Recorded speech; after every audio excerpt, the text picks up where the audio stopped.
What's up, YouTube? My name is Kenny J, the insurance guru, and this is Kenny J TV.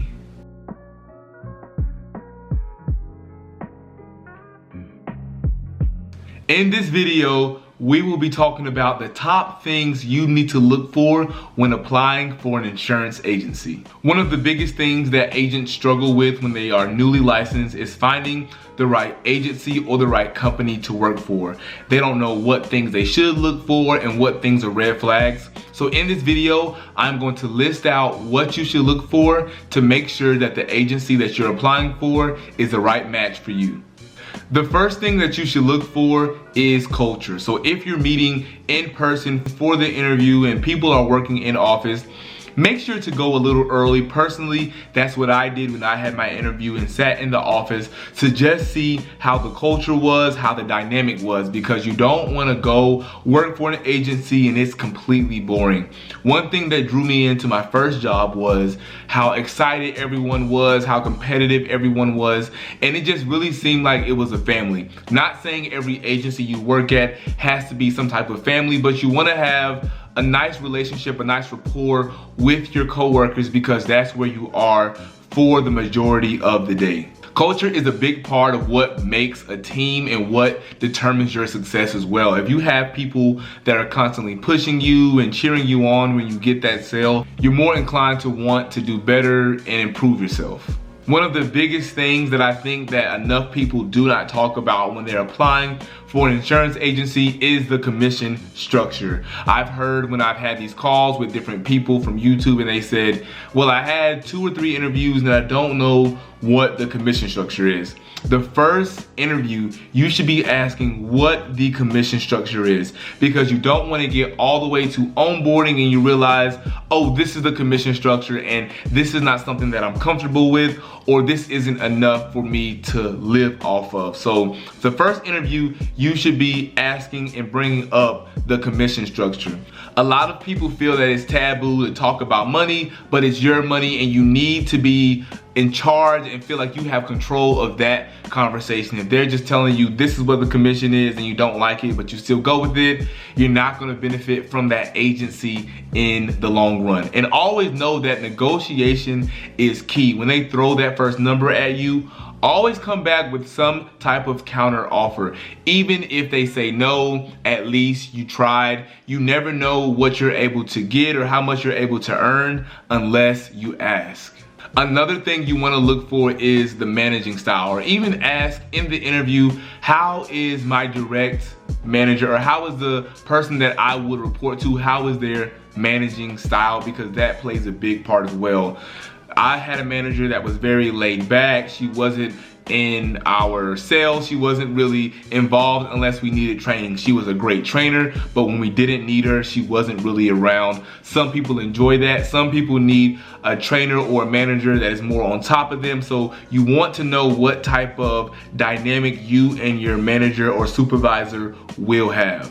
For me personally, if I was told that this person is a micromanager, I wouldn't have went with the company. I don't like people down my neck, especially when I know exactly what I'm doing. There's no point of you looking over my neck, my back, like I'm in school and you're a teacher and I'm in like 5th grade. So that's not something that I would ever work under. I don't believe I've ever had a micromanager. I had one micromanager at my first corporate job, and that was probably one of the worst experiences. She was a very cool individual, but that was just her style, and it was very annoying, to be honest. So I knew going from then out that I did not want a micromanager. The next thing that you should make sure that the company has, if it is important to you, are benefits. If you need vision, dental, health insurance, you want to ask those questions up front.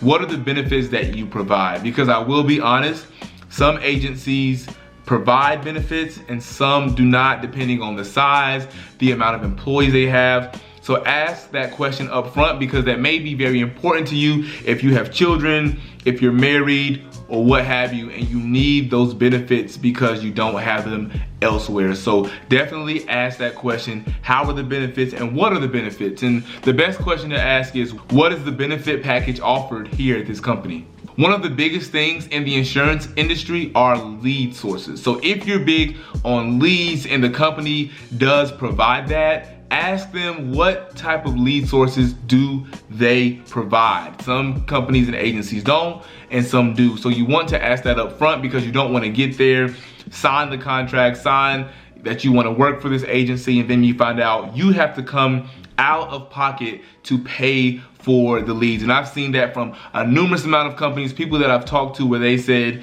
yeah, once I started working for them, I had to provide my own leads, buying leads, and that can get very costly, especially if you're first starting out in insurance. You don't want to put all of your money that you have saved up into leads that may or may not convert into a sale. One of the biggest things that I believe in and I continue to live by is employee development. So employee development is something that is very important, because if your employees do not feel as if they are being developed or they are being trained, they will go elsewhere or they will produce subpar numbers. So you want to ask, like, how is the training here? How often do we have trainings? How often do we have meetings? If I have a question about how to do this type of policy or this line of insurance, who can I talk to? Can I set a one-on-one meeting up? Because again, some agencies will provide a plethora of trainings. They will provide so much training, and you're so grateful and you're happy that you have these trainings. And some agencies and companies will throw you to the wolves and say, good luck. If you need us, good luck. So you want to do that, because you don't want to have to go out on your own and find somebody. I've literally had people pay me to train them, even though they're with a company, and I always ask, like, hey, are you not able to get training from your company? And they say, actually, no, they don't provide that training. They told us to find it on our own. So if you're okay with that, then great, you can go ahead with that company. But if you're not, then maybe you should look elsewhere for employment. That is another big thing that you should definitely be asking once you get the interview for the insurance agency. The last and final thing that you should be asking, and this is going to be different for different people, but if you are a person where you want to work from home or you need to work from home due to having young kids or family members that you're taking care of, ask that up front. Ask, are there opportunities for us to work at home permanently, hybrid, whatever you need? Ask that up front. Do not get to the last interview, you get the job, and they say, well, actually, you can't work from home, or you can only work from home on Fridays.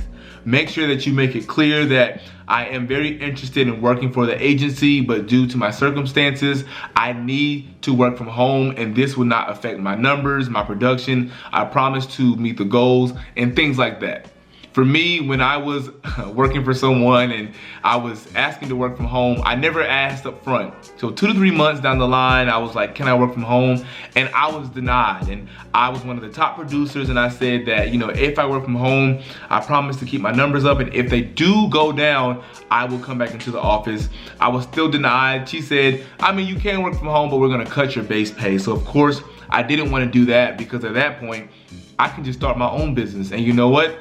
That's exactly what I did, and I'm so grateful that I was able to leave and start my own business and take everything that I learned, the good and the bad, and apply it to my own agency. And those are the things that you should look for when you are applying for your first, second, third, fourth, or even fifth insurance job at an insurance company or an insurance agency. I don't think it is talked about enough, because you don't want to jump from job to job if you don't have to. I know it's exhausting learning new systems and learning new procedures. So go ahead and ask all these questions up front to save yourself a lot of time down the road.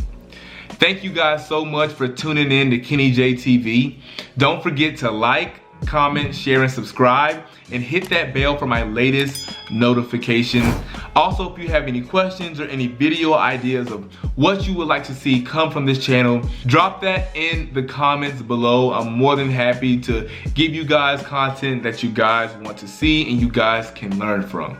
Again, my name is Kenny J, the insurance guru, and this is Kenny J TV.